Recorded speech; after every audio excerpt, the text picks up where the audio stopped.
I'm here with Rick Fazone over here at SARS, and I just took a chance of coming over here to see if he has goat meat, and sure enough, you did, right?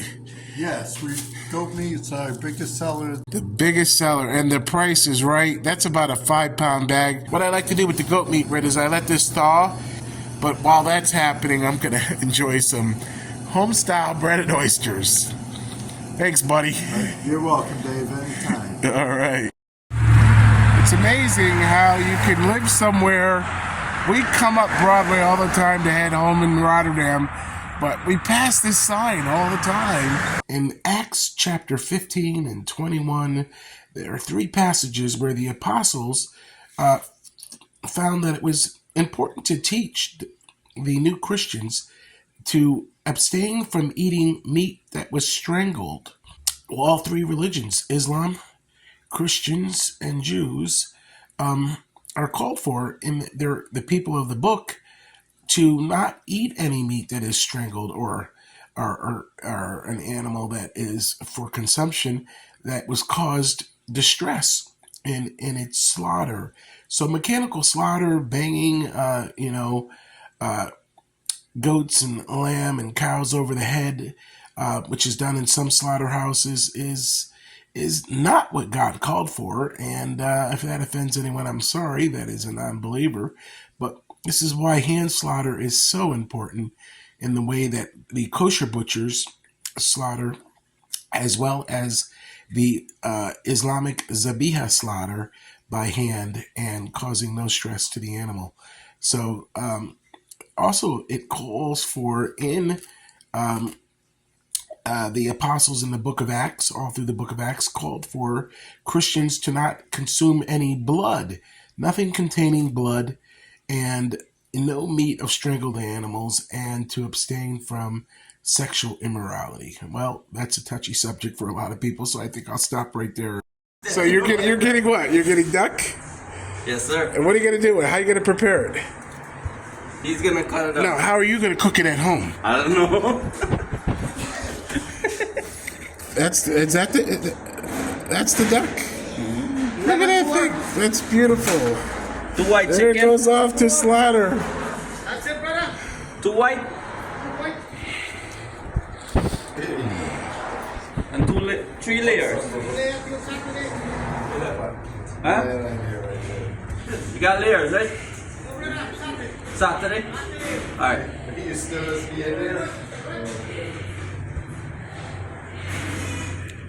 Okay, you must be picking up the duck for somebody else to prepare. Your mom? Yeah. Yeah. Your mom's gonna prepare it. Can I get this one? And that's the white chicken? Yeah, that's it.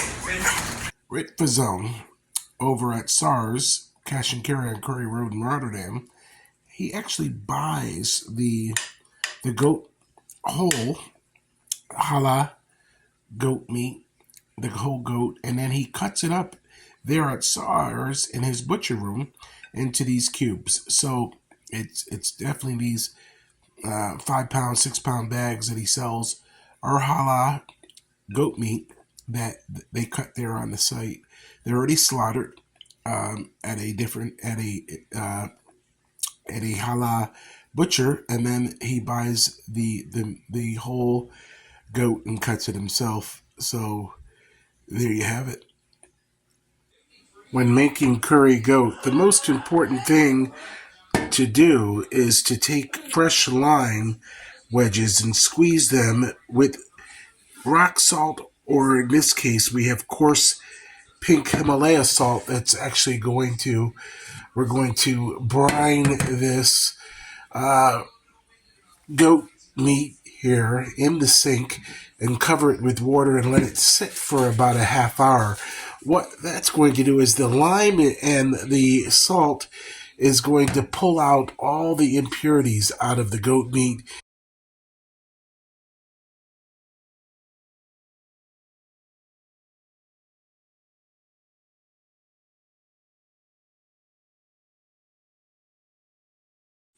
All right, so here is our goat meat now that it's been washed and brined with the pink Himalaya salt and fresh lime wedges. We've got some mirepoix ready to go over there, some carrot, celery, and onions, and some fresh coriander, cilantro. Got some diced tomatoes over there. But I want to talk to you about curry, especially curry powder. Curry powder is a British creation. The British created curry powder to mimic the flavors of dishes of the Indian subcontinent. Now, in making a curry powder that's not spicy, hot, you can leave out the chilies and the mustard seed and just use bay leaves, coriander seeds, cinnamon, cumin seeds, fennel seeds, and then what you want to do is have curry leaves. Here I'm using and black pepper. You want to toast all the seeds, and then you want to crush them in a pestle and mortar or a coffee grinder, and then mix them with turmeric, and that is what gives you a curry powder that's not spicy. I will also tell you that fenugreek is another ingredient that is used to make curry powder. You can substitute the celery leaves, and in ginger garlic paste, as opposed to a commercial brand, make your own with fresh ginger and fresh garlic. And the fenugreek is bitter, so what I do is I use more curry leaves for savory flavor, as well as celery and my mirepoix, and that's what a dried curry leaf looks like.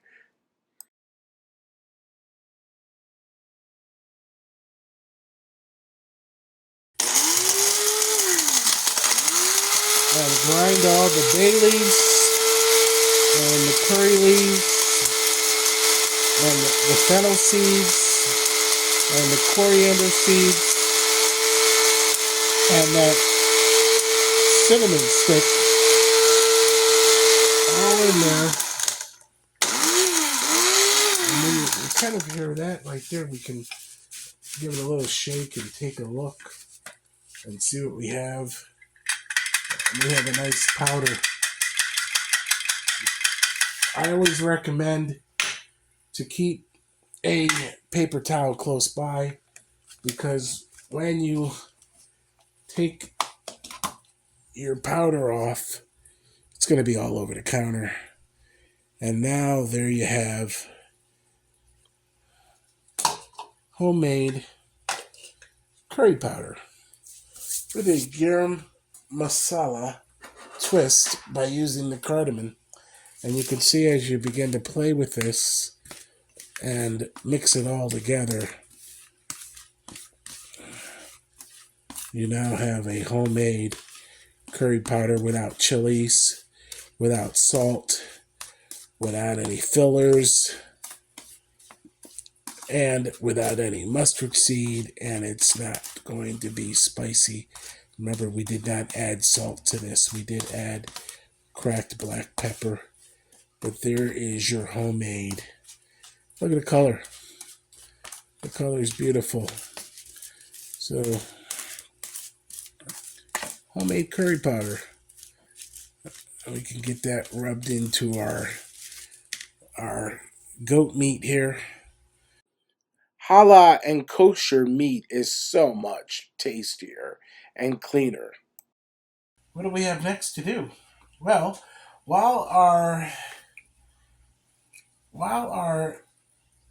crock pot is heating up, we're going to take and add our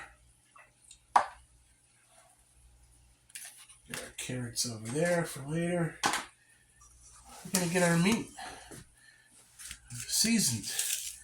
We've got our homemade curry powder.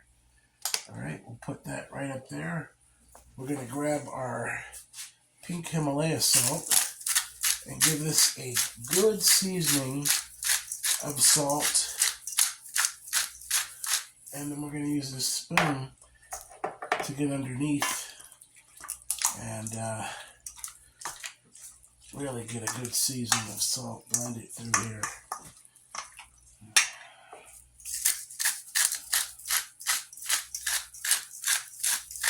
We're adding the salt right before we put the goat meat into the crock pot. Now at this point, we gotta get ourselves a glove.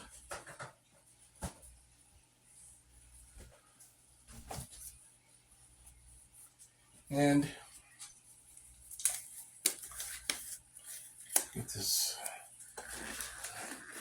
glove on here and add our homemade curry powder. Alright, our homemade curry powder to our goat meat, and we're going to get that nice and rubbed in there to the meat. For any other pieces from the bottom, bring it up to the top. It's really important to take your time to pre-season your meat evenly, so that when we brown this in batches, we have a balance of flavor on each piece of meat. If you don't coat each piece, and some are seasoned and some are not, then when you go to, once you sear the goat meat, the pores on the meat will close, and it's impossible to then season the meat after there is a crust on the outside. After it's been, it has its bark, it has its crust on the outside, it closes off, and it keeps all the seasoning on the inside. Alright, so we've added our ghee. We'll move that right out of the way. And now what we can do is we can add in batches some of this goat meat, okay? To brown. You can hear that sear. You want to get it in there, and you don't want to overcrowd the crock pot. Just get enough meat in there to move it around and brown.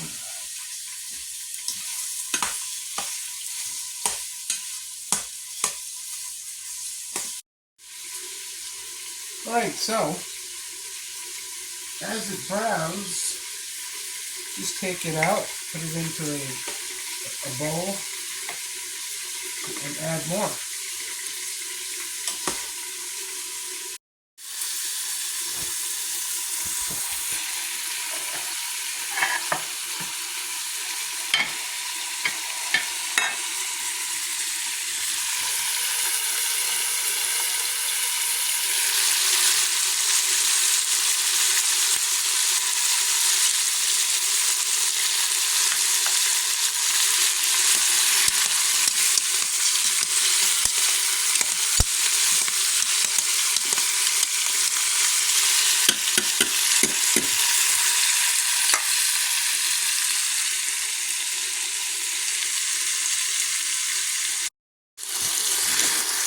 Okay, vegetables are nice and soft, so what we're going to do now is we're going to add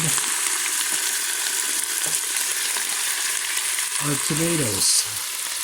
We're going to add our tomatoes. Get them in there. That will bring that cooking down. There's already salt in there. We put a good amount of the pink Himalaya salt. We're going to add the meat back in with the carrot, celery, and onions, and the ginger and garlic.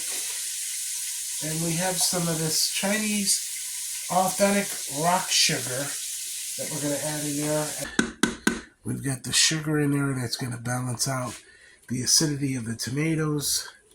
And now we're going to add in our goat meat. A little bit, okay. Try not to get it on the floor, but there you go. Alright, so you can see that's right there to the top pretty much. That's the level of, you can see we don't want to go any more higher than that. What we're going to do is we're going to add half of this unsalted chicken stock to that. And we're going to let that rip. We're going to put the lid on, and we're going to let that go for a good 45 minutes to an hour. Okay, so we're going to leave the cilantro for the end, and that little bit of stock we may, unsalted chicken stock, we may thicken that to with a slurry or arrowroot or even a roux to add to our curry to thicken it up, depending on how thick it is. After about 45 minutes, we're going to put the lid on here, get that locked. That's in the locked position. We have it set now on meat and stew right here, and we have it set for 45 minutes that it's going to go on meat and stew. It's locked. Let's make sure that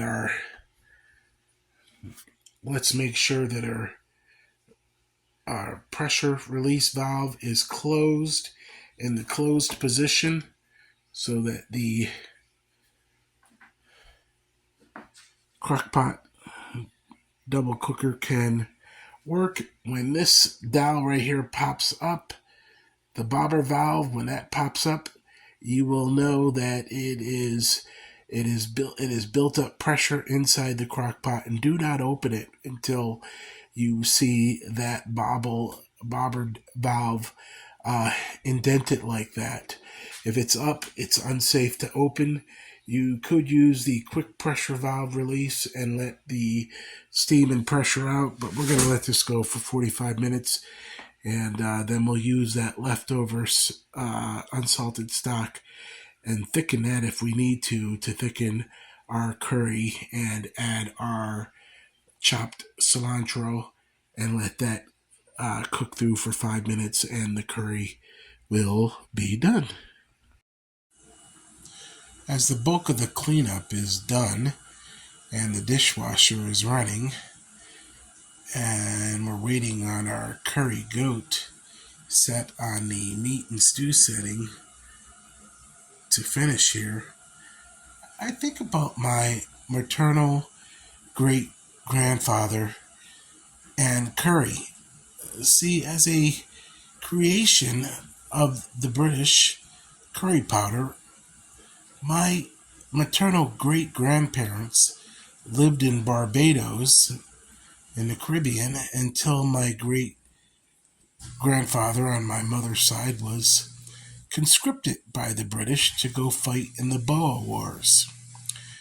So the British in the Indian subcontinent and in South Africa would have fed their troops the same thing, that being curry, a one-pot meal. Here we're making it in our crock pot. And anything with curry sauce and other British creation would have been served to the troops during those wars. So that's something interesting to think about my French, Creole, Irish, Scots heritage, and my maternal great-grandparents. My grandfather, Johnny Bowman, was born in the United Kingdom of Great Britain and Northern Ireland, and he jumped ship and came to America in the 1920s and opened his own plumbing business in New York City, and that's where my mother was born. So here we have, for those that love curry, you don't have to make it spicy. You can leave out the chili and leave out the mustard seed and have a savory dish that everyone can enjoy, especially this time of year when soups and stews and curries just warm the heart and are hearty meals to enjoy, sitting around telling, jokes and stories. So we've got 18 minutes to go on our 45-minute timer here in this crock pot. We're going to see if that curry goat comes out nice and tender. And at that point, we'll add the cilantro, and we'll use this leftover unsalted chicken broth to thicken that and make a little slurry. I think I'm going to use arrowroot. It gives a nice shine to any dish that you thicken with it. So what you do with that is you heat this stock up, and then you take arrowroot and mix that in to cold water, and then add it to the hot stock, and it thickens perfectly. And that should be a nice thickening agent for our curry and a nice gloss to the dish. The alternative way to thicken the curry, if you'd like to, is to wait till the crock pot is done, and then you can either wait out the slow pressure release, or you could use the quick pressure release valve and then pour off the hot curry liquid into a pot and add arrowroot or even cornstarch to the cold chicken, unsalted chicken broth here, and use that to thicken the hot liquid, the juices from the curry goat itself, and then pour that back over the meat and the vegetables and toss it, and you have a nice curry. So I might use the second method. Okay, so you can see that the bobber valve is still up. The pressure is being released from the crock pot, and I had it on a slow timer for it to actually release the pressure itself, but we're going to use the quick release. We're going to put the hot curry stock into this pot.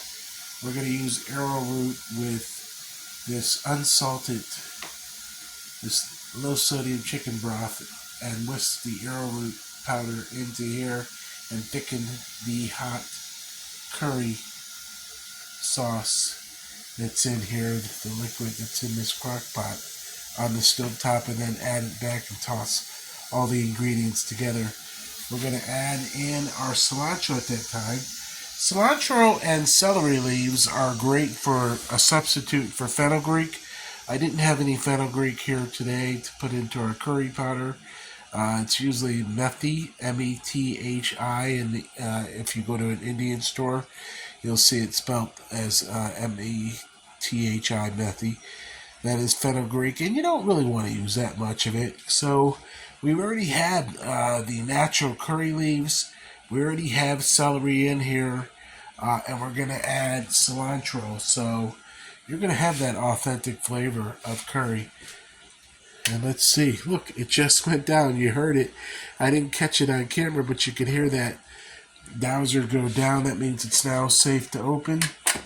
And when we take off our lid, look at that bad boy. Look at that beautiful curry goat in there. And what I want to do is we'll put the lid over here for a minute. I want to see how tender. Ooh, look at that. Look how tender that goat meat is. Look, 45 minutes, folks, and it's beautifully tender. Oh, yummy. Look, I'm just pushing that gently. Oh, I can't wait to try some of that, huh?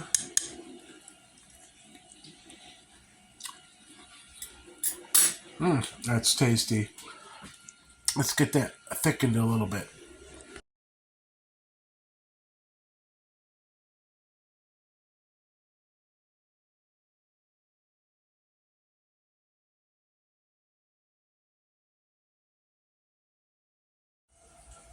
Okay, so here is our thickened curry sauce. What I want to show you is it's impossible to cool this curry goat to the proper temperature unless you spread it out.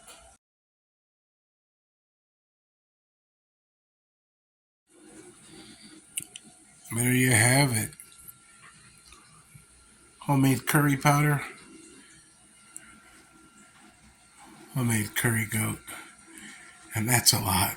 We're going to split that between 2 pots and let it cool down. And then get that refrigerated in a couple hours here once it cools down. And we'll have that for the next couple days. And the best part is, it's going to be better. So it tastes so much better the next couple days as it sits in the refrigerator and we scoop up just what we want to serve. We're not going too classy here with this goat stew tonight because we got our paper plates with some nice biscuits on here. And yum. Yep, we're just roughing it here, having some curry goat with some biscuits with some New York seriously sharp cheddar cheese sprinkled on top. And this is, we're going to have 2 biscuits each and enjoy this curry goat with some sauteed spinach right there on top of the center. Gotta have our vegetable. Sauteed spinach with garlic and Italian seasonings and Frantoia olive oil. Yum, yum. So there you have it. Something to enjoy. Curry goat at home or in your restaurant this winter from Taste of Schenectady and Beyond magazine. tasteofschenectady.com, 518pizzerias.com.